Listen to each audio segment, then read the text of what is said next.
ऐसा कोई नहीं मिलता।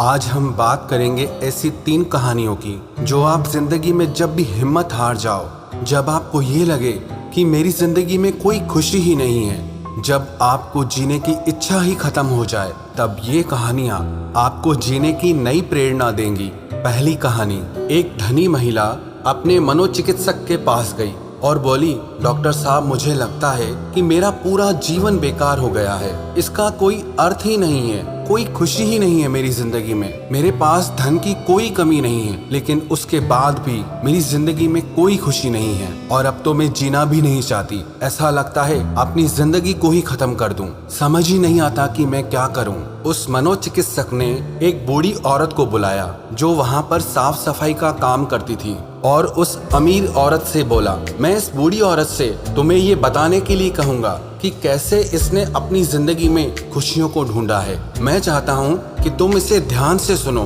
कि इसकी जिंदगी कैसी थी और इसने अपने आप को कैसे संभाला।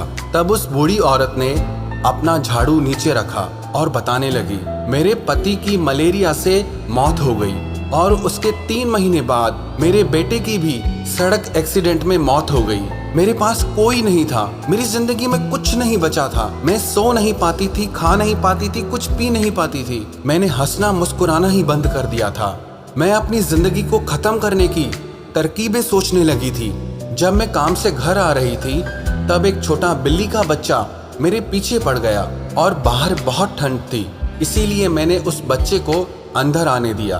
उस बिल्ली के बच्चे के लिए मैंने थोड़े से दूध का इंतजाम किया और वो बिल्ली का बच्चा सारा दूध पी गया।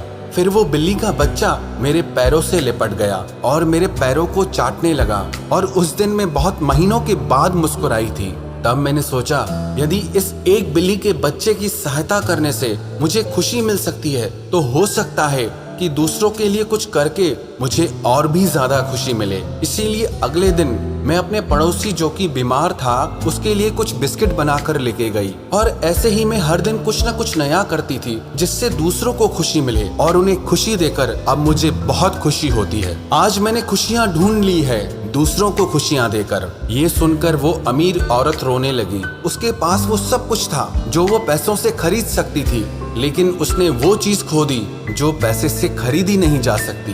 ये कहानी हमें शिक्षा देती है, जिंदगी की खुशियाँ इस पर निर्भर नहीं करती कि हम कितने खुश हैं, बल्कि इस पर निर्भर करती हैं कि हमारी वजह से कितने लोग खुश हैं। तो जब भी जिंदगी में आपको ये लगे कि आप खुश नहीं हैं, आपकी जिंदगी में खुशियाँ खत्म हो गई है, तो एक बार आप ये कोशिश करके देखना कि आपकी वजह से किसी और को खुशी मिले। विश्वास रखना, जब आपकी वजह से किसी और को खुशी मिलती है ना, तो आपकी जिंदगी में अपने आप खुशियाँ आ जाती हैं। कई लोग कहते हैं कि हम पक्षियों को जब दाना खिलाते हैं उससे हमें बहुत खुशी मिलती है, और कई लोग कहते हैं जब हम किसी कुत्ते को या गाय को रोटी खिला देते हैं, किसी भूखे को कुछ खाना खिला देते हैं, किसी जरूरतमंद इंसान की मदद कर देते हैं, उससे हमें बहुत खुशी मिलती है। वो कहते हैं ना, गम बांटने से कम होता है और खुशियाँ बांटने से बहुत ज्यादा बढ़ जाती है। तो अगर आप भी अपनी जिंदगी में खुशियों को पाना चाहते हैं तो इन खुशियों को दूसरों के साथ बांटना सीखिए। और दूसरी कहानी, एक राजा का दरबार लगा हुआ था। सर्दी के दिन थे, इसीलिए राजा का दरबार खुले में लगा हुआ था। पूरी सभा सुबह की धूप में बैठी थी। महाराज के सिंहासन के सामने एक शाही मेज रखी थी और उस पर कुछ कीमती चीजें रखी थी। उसी समय वहां पर एक व्यक्ति आया और उसने राजा से कहा, मेरे पास 2 वस्तुएं हैं। मैं हर राज्य के राजा के पास जाता हूँ और अपनी वस्तुओं को रखता हूँ, पर कोई भी उसे परख नहीं पाता है और मैं विजेता बनकर घूम रहा हूँ। अब मैं आपके नगर में आया हूँ। राजा ने उसे बुलाया और कहा, वो कौन सी वस्तु हैं? तो उसने दोनों वस्तुएं उस कीमती मेज पर रख दी। वो दोनों वस्तुएं बिल्कुल समान आकार, समान रूप रंग और समान प्रकाश, सब कुछ एक समान था उसका। राजा ने कहा, ये दोनों वस्तुएं तो एक हैं। तो उस व्यक्ति ने कहा, हाँ, देखने में एक जैसी लगती हैं, लेकिन दोनों बिल्कुल अलग हैं। इनमें से एक बहुमूल्य हीरा है और दूसरा कांच का टुकड़ा है, लेकिन देखने में एक जैसी लगती हैं, इसीलिए आज तक इन्हें कोई परख ही नहीं पाया है। अगर कोई परख कर बता दे कि इनमें से हीरा कौन सा है और कांच कौन सा है, तो मैं हार मान जाऊंगा। और ये कीमती हीरा मैं आपकी राज्य की तिजोरी में जमा करवा दूंगा, लेकिन शर्त यह है, अगर कोई भी इसे पहचान नहीं पाया तो आपको इस हीरे की जो कीमत है वो मुझे देनी होगी। राजा ने कहा, मैं तो इसे नहीं परख सकूंगा।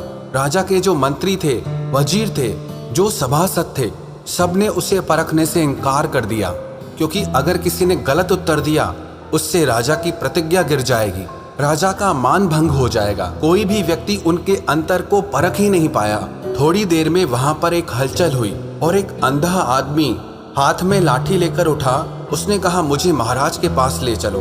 मैंने सारी बातें सुनी है और ये भी सुना है कि कोई इसे परख नहीं पा रहा है, तो एक अवसर आप मुझे भी दो। एक आदमी के सहारे वो राजा के पास पहुंचा। उसने राजा से प्रार्थना की, मैं तो जन्म से अंधा हूँ, लेकिन फिर भी मुझे एक मौका दिया जाए जिससे मैं भी एक बार अपनी बुद्धि को परख सकूं और हो सकता है कि सफल भी हो जाऊं, और यदि सफल ना भी हुआ तो आप तो वैसे भी हारे हुए हैं। राजा को लगा कि इसे अवसर देने में क्या हर्ज है। राजा ने कहा, ठीक है। तो तब उस अंधे आदमी को दोनों चीजें छुआ दी गई और पूछा गया, इनमें से हीरा कौन सा है और कांच कौन सा है, यही तुम्हें परखना है। उस आदमी ने एक क्षण में ये बता दिया कि ये हीरा है और ये कांच है। जो आदमी इतने राज्यों को जीत कर आया था वो नतमस्तक हो गया और बोला, आपने बिल्कुल सही पहचान की है, धन्य हो आप। मैं ये हीरा आपके राज्य की तिजोरी में दे रहा हूँ। सब बहुत खुश हो गए और जो आदमी आया था वो भी बहुत प्रसन्न हुआ कि कम से कम कोई तो परखने वाला मिला।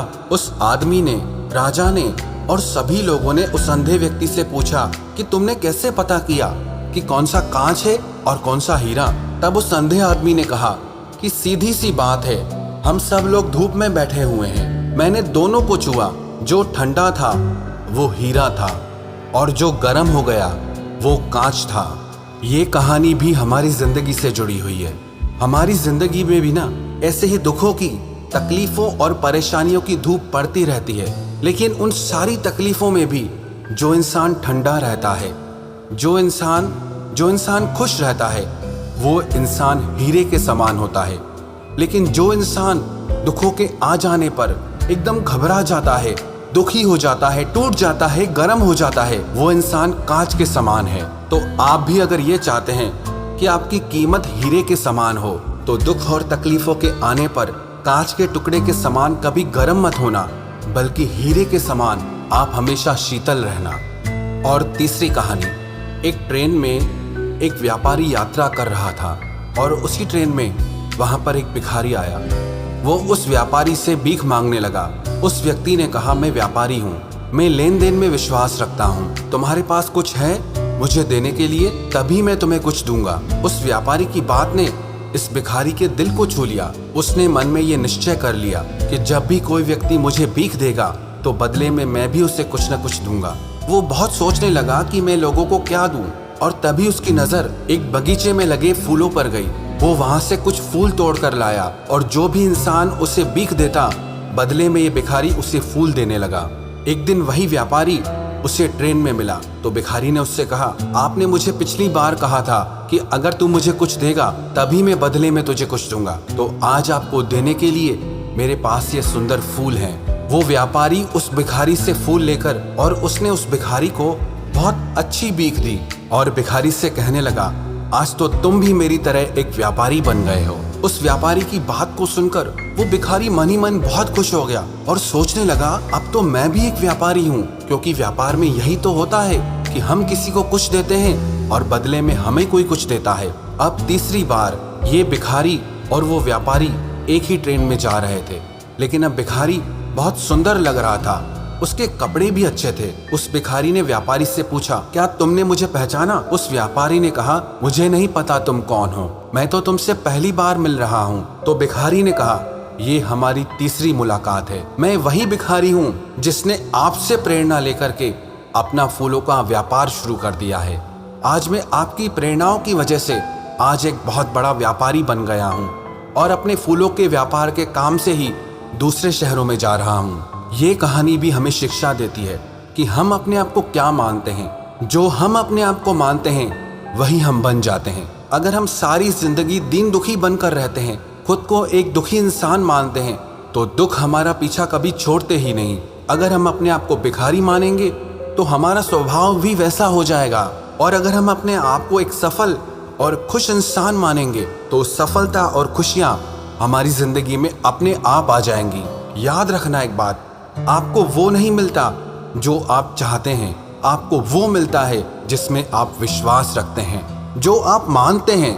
अब ये आपके ऊपर है कि आप क्या चाहते हैं। अगर आप अपने आप को ऐसे ही दुखी इंसान मानते रहेंगे तो दुख से पीछा कभी छूटेगा ही नहीं, और अगर आप अपने आप को एक खुश इंसान मानेंगे तो विश्वास रखना आपके सारे दुख दूर हो जाएंगे और आपकी जिंदगी खुशियों से भर जाएगी।